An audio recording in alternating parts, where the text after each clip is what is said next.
Guys किसी बहन के भाई ने हमारी ले ली है। मंगलवार हमें यहाँ पे भेज दिया घूमने के लिए कि ये जगह पास में है, जाओ घूमो ये वो। तो आज यहाँ पे बंद है और बार भी किसी माँ के भाई ने बताया नहीं कि बंद होगा। बाकी अगर बंद नहीं होता तो मैं पूछ लेता हूँ किसी से, क्या पता हमें कल दोबारा ना आना पड़े। आज पूछ के देख लेते हैं, पूछ के बताता हूँ मैं आपको। तो गाइस ये फ़िलहाल बोल रहा है कि बंद है और इधर आधा किलोमीटर इस तरफ जाओ, इस डायरेक्शन में जहाँ मैं खड़ा हूँ वहाँ से सीधा, वहाँ पे नौलखा कुछ है महल करके, वहाँ कुछ देखने को मिलेगा। मैंने कंफर्म किया है कि खुला मिलेगा, तो इसके लिए सॉरी। बाकी पास में है नौलखा महल, आधा किलोमीटर दूर है, पैदल जाते हैं। कुछ ना कुछ तो दिखाना है आपको आज, नहीं तो मुझे देखना बंद कर दोगे। चलो साथ चलो। ये रूट जा रहा है नौलखा महल की तरफ। हालांकि इन्होंने बाहर बताया नहीं कि बंद होगा। ये गुलाब बाग की चिड़ियाघर, कुछ लिखा हुआ है पेड़ भूमि का श्रृंगार, रोको इन पर अत्याचार। मुझे लगता है ये हमारी दा अनाया लिख के गई होगी, क्योंकि ऐसे डायलॉग तो वही मारती है। चलो ये वीडियो तो अनाया की थी, शॉर्ट वीडियो। और आगे चलते हैं, अभी देखते हैं। ये नवलखा महल कह रहे हैं, पता नहीं इसमें नवलखा क्या है। तो गाइज ये एंट्री है नवलखा महल की, और ऊपर लिखा है विश्व प्रसिद्ध नवलखा महल संस्कृति केंद्र। क्या संस्कृति केंद्र है, अंदर चल कर ही पता चलेगा क्या संस्कृति केंद्र है। ये कुछ बुक्स सी हैं यहाँ पर, सर तो नहीं। और यहाँ पे कुछ डिज़ाइंस वगैरह अच्छे हो रखे हैं, और कुछ रिपेयरिंग चल रही है शायद यहाँ पर। हाँ ये कुछ बोल रहे हैं, हाँ जी बताइए। तो गाइज अभी ये कोई लेडी खड़ी है, हमें ये बताएंगी कि अंदर क्या क्या है। इनसे पूछ के हम जाते हैं अभी अंदर। बताइए मैडम क्या क्या बना हुआ है अंदर। नमस्ते जी। अंदर 16 संस्कार बने हुए, उसकी वितिका बनी हुई है, उसके स्टेचू बने हुए हैं। ओके। और आर्यभट्ट चित्र दीर्घा है स्वामी दयानंद सरस्वती के ऊपर। और जो 16 संस्कार उनके स्टेचू बने हुए हैं, जो अपने भारतीय संस्कृति में 16 संस्कार है उनका बताया गया। और कुछ टिकट दिया है इन्होंने 10 रुपए का मुझे अंदर ले जाने के लिए, मतलब जाने के लिए। तो देखते हैं अंदर क्या है। ये कुछ एंट्री है और अंदर कुछ शायद ये पंडित जी हैं मेरे ख्याल से, बट महल में पंडित तो नहीं होते, देखते हैं। तो गाइज ये है एंट्री, वैदिक संस्कार, वथिका, आर्यचल चित्रालय, आर्यवर्ता चित्र दीर्घा, भारत गौरव दर्शन, जो गौरव से दर्शन करते हैं। चलो ये एंट्री है गाइज, और ये हमें शायद दिखाएंगे कुछ। के ऋषि मुनि महापुरुष जो क्रांतिकारी, उनका फोटो पिक्चर्स द्वारा बनाने, स्वामी दयानंद का नाम सुना होगा, उनके जीवन ये सारी पिक्चर्स हैंड पेंटिंग है, कंप्लीट बोर्ड में, इसलिए आर्ट गैलरी बोला गया। यहीं से हम शुरुआत करेंगे। सृष्टि में जो मानव थे पहले से, वो सारे मानववादी मानव की तरह जी रहे थे, उनको बुद्धि या फिर ज्ञान नहीं था। फिर ईश्वर ने सर्वप्रथम इन 4 ऋषियों को चुना था। ऋषि अग्नि, वायु, आदित्य और अंगिरा, इन चारों को वेदों का ज्ञान दिया। 4 वेद जो अपने हुए थे, ऋग्वेद, यजुर्वेद, सामवेद और अथर्ववेद का, वही ज्ञान चारों ने बैठ के ब्रह्मा जी को दिया था। और ब्रह्मा जी ने वेदों के ज्ञान आगे से आगे पहुंचाते हुए आज दिन तक दुनिया को सृष्टि चलती है। ये उदयपुर के महाराणा थे, इनका नाम था सज्जन सिंह जी। सज्जनगढ़ यहाँ पे किला बना हुआ है, वहाँ पे इनका महल बना हुआ है। ये भारत के जो बड़े बड़े ऋषि मुनि हुए थे, वो सब हैं कुछ के उपयोग नहीं करने वाले। क्या नाम था? पतंजलि। पतंजलि, इनका नाम था पतंजलि। इनके नाम से इनका बाबा, हाँ, इनके नाम से बाबा रामदेव ने प्रोडक्शन निकालने की बहुत सारी चीजें मार्केट में है। ये महर्षि कणाद है। कपिल मुनि, गौतम ऋषि का नाम सुना होगा आपने। ये जैमिनी और ये वाल्मीकि रामायण लिखने वाले व्याकरणाचार्य पाणिनि है। वेद व्यास, महाभारत और गीता लिखने वाले, इन्होंने प्रथम आयुर्वेदिक जड़ी बूटी की खोज की थी, चरक नाम था इनका। ये आचार्य सुश्रुत जी हैं। विश्व में जितने भी हॉस्पिटल चले, शल्य चिकित्सा चले, प्लास्टिक सर्जरी, उसकी प्रथम सर्जरी फर्स्ट ओपनिंग इन्होंने की थी, आचार्य सुश्रुत नाम था इनका। उसके अनुसार आप वीडियो बना, एक सेकंड में पूछ लेता हूँ। मैडम मेरी जानकारी तो ये महल सरस्वती की पूरी जीवन नहीं है, ठीक है। यहाँ पे मैं अंदर गाइड की पोस्ट पे हूँ। ये स्वामी दर्शनानंद जी है, आर्य समाज के भगवान थे। ये भारत के साइंटिस्ट महापुरुष हैं। आर्यभट्ट, चाणक्य, भरा में भास्कराचार्य, भारद्वाजी, सारे भारत के बड़े बड़े महापुरुष हैं। ये रामायण का पार्ट है। सारे फोटो पिक्चर्स के रामायण कहते हैं। रामायण के बारे में लगभग सभी जानते हैं, बट रियल रामायण के बारे में कुछ लोग ही जानते हैं। रियल रामायण वाल्मीकि ने लिखी थी, वाल्मीकि का पार्ट है। टीवी वालों ने जो दिखाई या बताया वो आधे से भी ज्यादा झूठ थी। मैं आपको टीवी से हटके एक दो एग्जाम्पल उदाहरण दूंगा। रामायण के अंदर आपने देखा होगा, लक्ष्मण जी को बाण लगे थे तो हनुमान जी को संजीवनी बूटी लेने भेजा। हनुमान जाने से पहले उस वेद से पूछे वो बूटी कौन सी, वो वेद बोलता है वो बूटी चमकती है। जब वहां पे गए थे तो पर्वत चमक रहा था, वो कंफ्यूज हो गए थे। तो फिर उन्होंने क्या किया था कि पूरा पर्वत ही उठा लिया। जी हाँ, आपका कहना सही है, क्योंकि टीवी वाला ने वही बताया, जबकि रियल कुछ और हुआ था सर। रियल में हुआ था वहां पे जो चमकती हुई जड़ी बूटी हुई थी छोटी छोटी घास के समान, ऐसे बहुत सारी को उखेड़ के अपने हाथों में पकड़ के लाए थे उस वेद के पास। तो उस वेद ने देखे कहा मैंने आपसे एक जड़ी बूटी मांगी संजीवनी, आप इतनी सारी जड़ी बूटी क्या पर्वत ही उठा के ले आए हो क्या? ये उस वेद के द्वारा बोली गई एक बात थी, मुहावरा। इस बात का बतंगड़ बना के लॉजिक लेकर टीवी वालों ने हाथों में पर्वत थमा दिया, जबकि उन्होंने कोई पर्वत नहीं उठाया था। और यदि पर्वत उठा लेते ये सच होता तो राम को युद्ध नहीं लड़ना पड़ता, सेतु निर्माण नहीं करना पड़ता, वो उधर जाके लंका उठा के नहीं।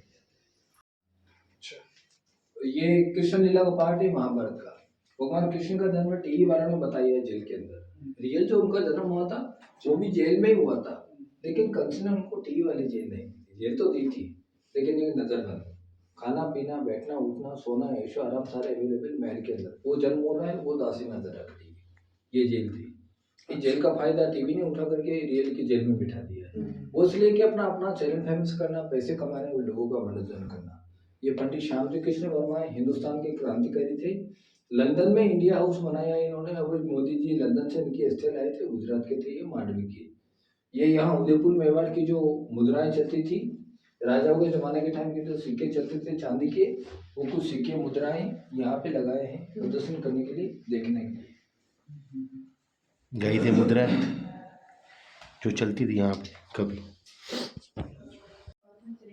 ये उदयपुर के महाराणा सज्जन सिंह जी है, सज्जनगढ़ यहाँ पे किला बना हुआ है, वहाँ पे इनका महल है। वर्तमान में जहाँ अभी आप खड़े हो ये इनका गेस्ट हाउस था। उस जमाने में मेहमान को ठहराने के लिए, इनको शिक्षा देने के लिए स्वामी दयानंद आए थे।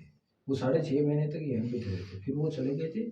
उनको जाने के कुछ सालों बाद देश आज़ाद हुआ था। आज़ादी के बाद महल गवर्नमेंट का हो चुका था, गवर्नमेंट से आर्य समाज ने इसको दिया है और गवर्नमेंट ने आर्य समाज को हैंड ओवर किया है जब यहाँ राजस्थान के मुख्यमंत्री थे भैरव सिंह जी शेखावत। ये कुछ मेवाड़ की हिस्ट्री है। ये महाराणा प्रताप का जन्म हो रहा है कोमलगढ़ में, मानसिक का विद्याभिमान सेनापति को उपदेश दे रहे हैं। ये हल्दी घाटी का युद्ध दर्शाया गया है, देखना यहाँ स्ट्रेट है। नीचे देख के बेटा, तो सितारे गाइस ये आर्य समाज के कुछ सितारे हैं जो फिलहाल नहीं चमक रहे, कभी चमका करते थे। ये अपने कुछ इंडिया की हिस्ट्री बुक वेद ग्रंथ, ये देखिए कुछ सितारे हैं जो चमक रहे हैं। एक मैं चमक रहा हूँ अभी, प्रेजेंट सितारा। ये कुछ ग्रंथ मतलब जो विंडो घूम रही है उसमें कुछ ग्रंथ लगे हुए हैं, हिस्ट्री ऑफ इंडिया कुछ इन किताबों में बंद है। और ये भी कुछ चमकते हुए सितारे थे हमारे हिंदुस्तान के आर्य समाज के, और ये इनका प्रॉपर व्यू है। मेरे ख्याल इन भाई साहब को शायद से मोतियाबिंद था। और देखते हैं अभी आगे और क्या क्या है। हालांकि जानते हैं आज का स्टूडेंट जिसने 10वीं 12वीं BA MA कर रखी वो 5 या 10 नाम से ज़्यादा नहीं जानता है। उनका नाम बहुत कम लोग जानते हैं। कन्हैयालाल दत्त, नीचे वालों का नाम लगभग जानते हैं। अशफाकुल्लाह खान, ये पहले मुसलमान थे हिंदुस्तान की आज़ादी के लिए फांसी पे चढ़ने वाले, कांकोरी कांड में फांसी लगी थी। भगत सिंह ने जो ट्रेन लूट की थी उसमें शामिल थे।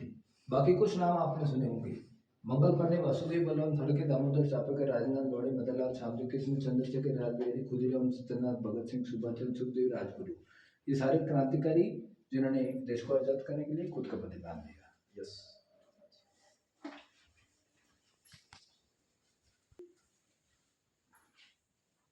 यहीं पे सर, एक्सक्यूज मी, यहीं स्वामी दयानंद जी का नाम ऑलरेडी आपने सुना है, आर्य समाज के संस्थापक थे। उन्होंने एक बुक से लिखी थी किताब ग्रंथ जिसका नाम था सत्यार्थ प्रकाश। वो यहीं पे बैठ के लिखा था, इस कमरे में, इस कक्ष में, इस जगह पे कंप्लीट किया था। इस जगह को लोग देखने के लिए आते हैं देश विदेश से, हर प्रांत से, जगह से। सत्यार्थ प्रकाश पूरे वर्ल्ड में फेमस है, भारत का अमर ग्रंथ है। ये उस किताब के 14 पार्ट हैं, चैप्टर, अध्याय, समोल्लास। ये सारे विंडोज थे, खिड़कियां उस जमाने में खुली थी, उस जमाने में लाइट नहीं थी। इन खिड़कियों से उजाला, रोशनी, हवा आती, जिसके माध्यम कहाँ है से खिड़की? जी खिड़कियाँ कहाँ है? ये मैं सर पैक कर दिए अभी। अच्छा, ये इनके पीछे है? जी गाइस, इनके पीछे खिड़कियाँ भी हैं। हाँ। तो और आज भी जो बड़े बड़े कंपटीशन एग्जाम फाइट होते हैं वहाँ पे इसका क्वेश्चन आता है। हाँ, अभी थोड़े दिन पहले हुआ था आरएस का, वहाँ पे क्वेश्चन था सत्यार्थ प्रकाश को प्रकाशित कहाँ से किया था। यहाँ बैठ के लिखा था, प्रकाशित प्रयागराज से हुई थी।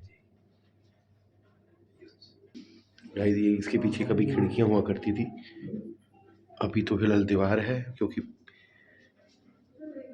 पहले प्रकाश था, कुछ हो गया है। ये सारे फ्रीडम था राम प्रसाद बिस्मिल, सरफरोशी की तमन्ना वाले, लाला लाजपत राय, महात्मा अंशराज जी, डीएवी के संस्थापक, पंडित लेखराम जी, गुरुदत्त विद्यार्थी। इनकी प्रथम शुरुआत स्वामी जी ने की थी हिंदुस्तान के अंदर। बाल विवाह रोकना, छुआछूत, कन्याओं को पाठशाला भेजनी, मांस मंदिर वहां तैयार करना। ये स्वामी दयानंद जी के गुरु थे, इनका नाम था दंडी महाराज बिरजानंद जी, और ये ब्लाइंड थे। ये सारी सत्यार्थ प्रकाश की चेतन मायाएं बनी हैं देखने के लिए, प्रदर्शन करने के लिए।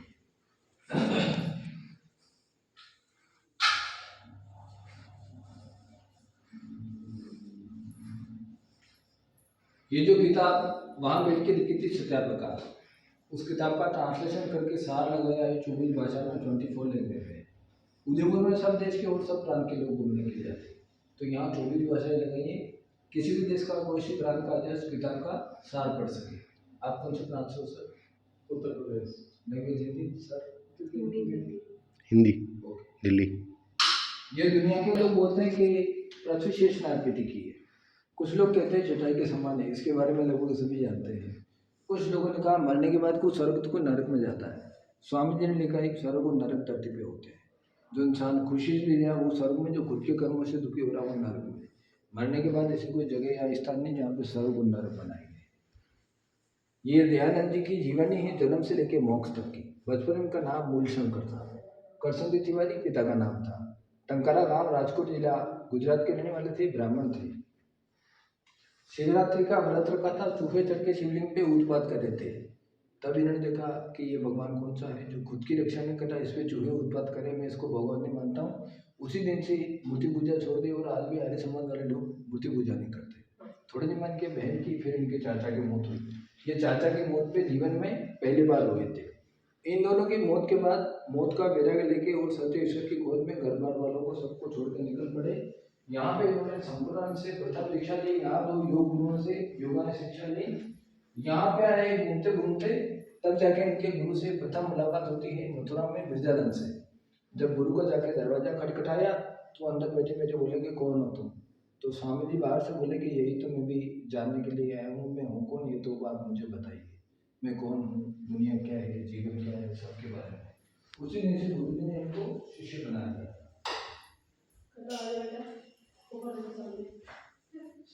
गाइस, ये बंदा बहुत तेज तेज बोल रहा है और रुक नहीं रहा। बाकी चलते हैं आगे, देखते हैं क्या क्या है। और देखो आप लोग, चलो। क्या में स्वामी जी झाड़ू लगा रहे थे, कुछ कचरा गुरु जी के पैरों में आ गया, तो गुरु जी को गुस्सा आ गया, इनको पीटना शुरू कर दिया। ये बोले गुरु जी आप बहुत बुजुर्ग हो, आपके हाथों पे लग रही हो, तो लकड़ी लाए हो, इससे पीटता कि आपके हाथों को नहीं लगे। फिर भी गुरु जी पीटते हुए बंद हुए, तो बोले कि खाट में जाके रेस्ट करिए, आपको थकान आ गई हो तो मैं हाथ पे दबा दूँ, थोड़ी एनर्जी आ जाए, फिर पीटना शुरू कर देना। ये गुरु जी बैठ के शिक्षा लेने, गुरु जी को गुरु दक्षिणा में लौंग दिए, तो उन्होंने इनकार कर दिया, मुझे लौंग नहीं, अपना पूरा जीवन दो, दीन दुखियों की सहायता करोगे, वेद वर्णों की शिक्षा दोगे, तो वचन देते। यहाँ पादरियों को शिक्षा देने, यहाँ दोनों तरफ शिक्षा दी। यहाँ एक गांव में बैठे हुए थे, तो नाई इनके लिए खाना लेके आता है, नाई जो कि बाल काटने वाले। उस जमाने में छुआछूत बहुत थी। आसपास वाले कहने लगे नाई की रोटी अपने खाओगे तो महात्मा ने कहा दिलाओ। पास में लाया, थाली के अंदर कटोरी में सब्जी, गेहूं की रोटी और चावल पड़े। फिर बोले ये तो गेहूं की रोटी है, नाई की रोटी कौन सी होती है, नाई कौन सी फसल है, अनाज है जिसकी रोटी बनती है, ऐसा कहे कि छुआछूत पे फोकस किया था। यहाँ एक नदी किनारे बैठे थे, गांव से औरत आई, जिस औरत का बच्चा मर चुका था। बच्चे को बहा दिया नदी में, कफन का कपड़ा ले जाने लगे वापस, तो उन्होंने कहा कफन को शमशान पे छोड़ दो, घर ले जाते हैं। तो वो लोग रोते हुए कहते हैं मेरे बच्चों को ढकने के लिए और मेरे तन को ढकने के लिए एक कपड़ा ही है, उसको बहा दूंगी तो तन कैसे ढके जाऊंगी। तब इनकी आंखों में दोबारा आंसू आ गए थे, फूट फूट के रोए थे हिंदुस्तान की ऐसी गरीबी देख के।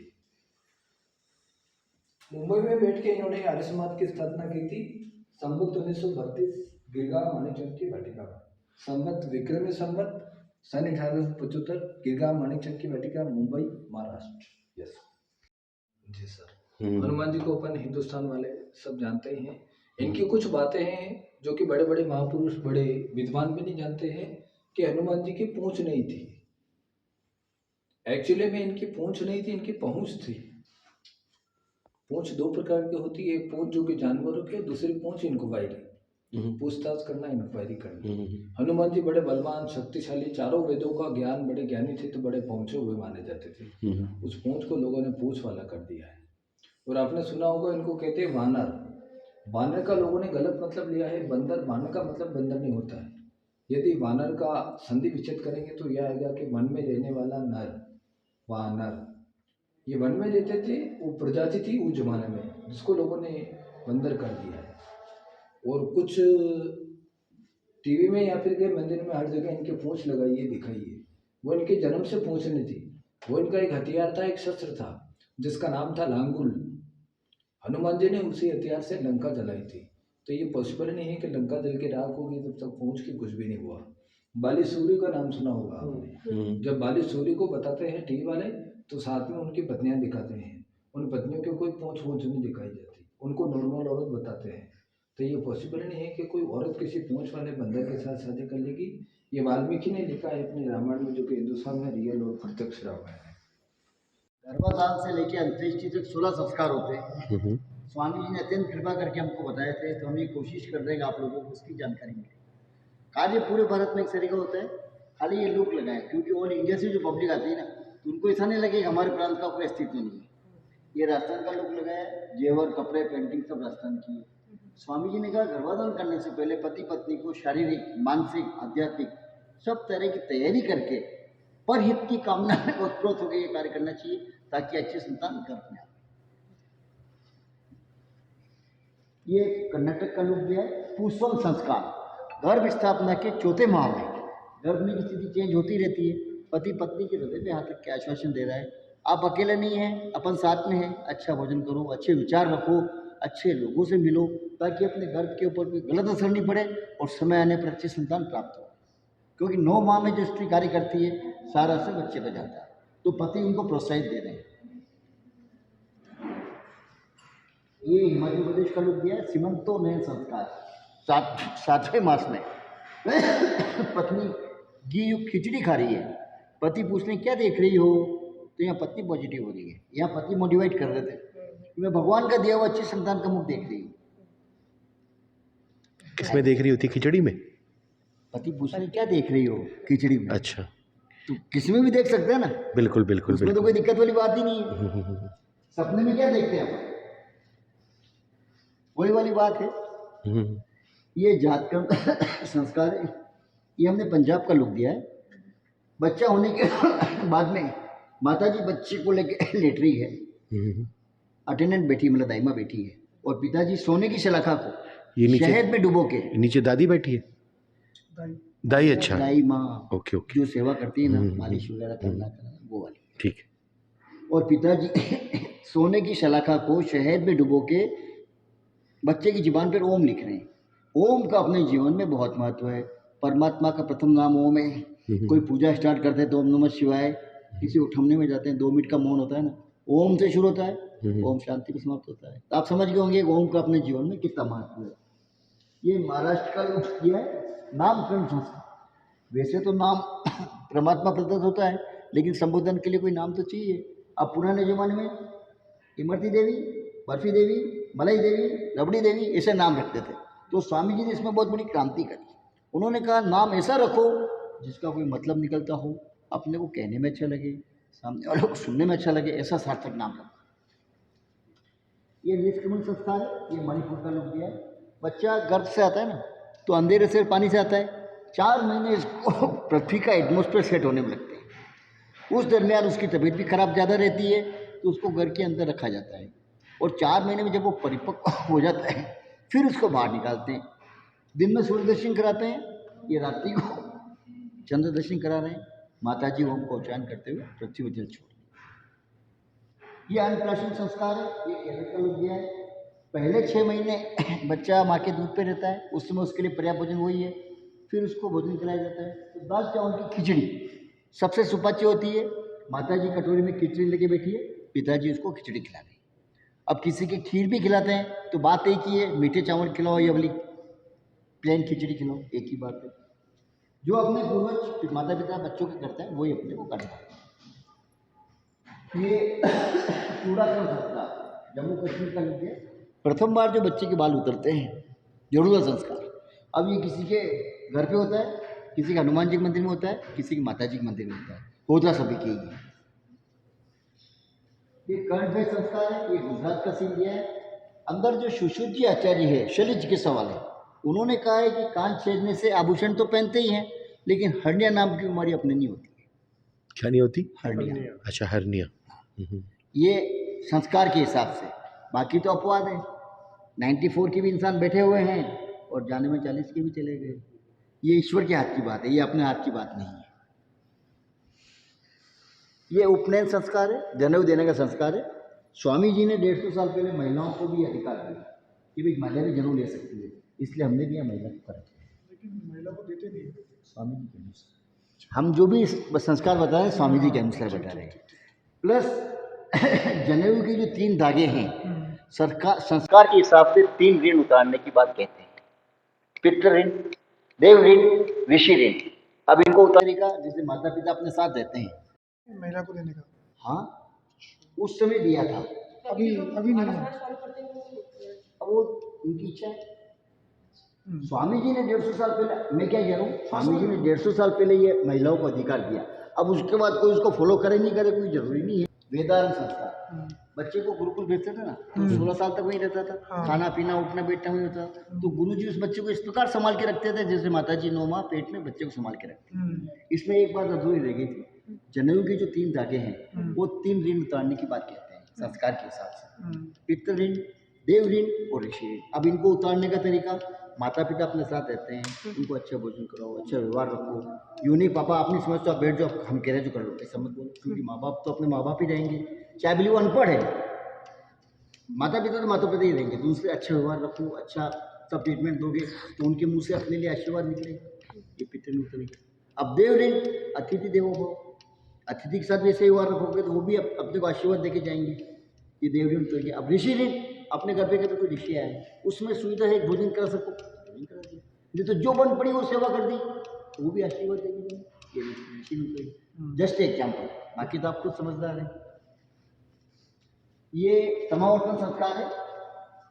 बच्चे 16 साल तक गुरुजी के पास रहते थे ना, तो गुरुजी इनकी आदतों से, इनके हाव भाव से, इनके विचारों से परिचित हो जाते थे कि भाई कौन क्या कर सकता है।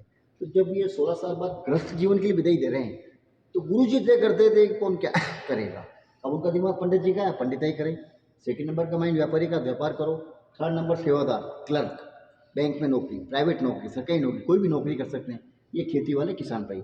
अब गुरुजी कह रहे हैं अपना अपना कार्य करो, समाज को सेवा दो, 2 पैसे की कमाई करो, कि उसके बिना आपका गृहस्थ जीवन नहीं चलेगा। पश्चिम बंगाल का लुक दिया है, वहाँ पर दूल्हा दुल्हन को इस तरह से तैयार करते हैं। दूल्हे के साफा नहीं लगाते हैं, कैप रखती है और दुल्हन के फ्रंट में मुकुट लगता है। बाकी विवाह सभी जगह एक तरीका होता है। ये वानप्रस्थ आश्रम में गृहस्थ जीवन में रहते हैं, वो भी आप अच्छा जनों सानिध्य में रहें ताकि आपके घर में लड़ाई झगड़े नहीं हो, वातावरण बढ़िया रहे, परिवार में खुशहाल रहे। बच्चों को भी भेजें, जैसे प्ले ग्रुप में जाते हैं ना बच्चे, जाना आना सीखता है, खाना खाना सीखता है। अब गुरुजी उसको 10 बात सिखाएंगे, 4 बात दिमाग में रहेगी, घर पे आके उच्चारण करेगा, मस्ती कम करेगा, और आज की भाषा में बोलो तो मोबाइल कम मांगेगा, क्योंकि बिगर मोबाइल देखे तो बच्चे खाना खाते ही नहीं। बिल्कुल, बड़े नहीं खाते जी। हैं? हाँ, बिल्कुल नहीं खाते। नहीं, बड़े तो मैं नहीं कह सकता हूँ, मैं तो कम से कम मोबाइल एक तरफ रख के खाता हूँ। चलो। हमारी पोती है 10 साल की, मोबाइल दिखाते हुए खाना खिलाएंगे ना, मम्मी पापा उसके हाथ से खिलाते हैं, क्योंकि हमारे छोटे बेटे के बाद 30 साल बाद वो हुई है, तो हमारी सबकी लाडली है, पापा उन्हें हाथ से खिलाते हैं। मोबाइल दिखा रहे हैं, क्या खिला रहे हैं उसको कोई आइडिया नहीं है।